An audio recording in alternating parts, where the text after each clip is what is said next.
Another thing that I envision housewives do with their time is baking. Baking cookies, baking meatloaves, baking bread, making dinner. I'm gonna start with something small. I looked through a cookbook that my mother-in-law bought for us earlier this year, and I found a recipe that calls for ingredients that we already have laying around at home. So, almonds, sugar, large egg whites, and a cup of pine nuts. Luckily, my neighbor gave me a bag of pine nuts just a couple days ago, so I think I'm gonna return the favor with some pignoli cookies if they turn out well. I blended the almond flour together with the sugar and preheated the oven to 375.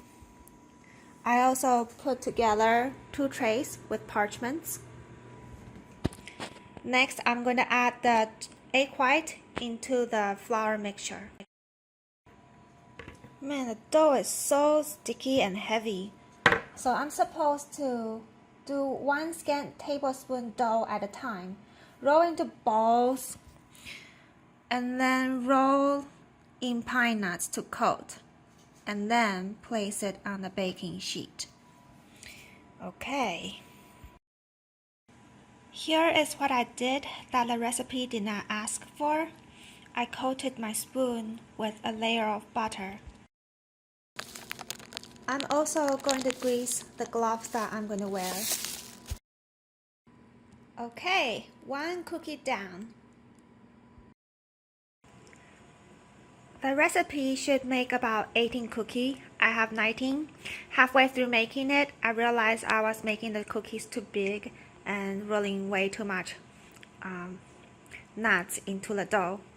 So I ended up using a cup and a quarter of pine nuts. The cookie dough tastes like marzipan. Tastes very good. The recipe says to bake it for 13 to 15 minutes until golden brown. It's only been 10 minutes and they look like this. Expectation, reality, burnt even. I certainly am not going to share this with the neighbors. This is supposed to be a fail-proof recipe, but apparently I just felt that being a baking housewife is pretty funny, right? Burnt.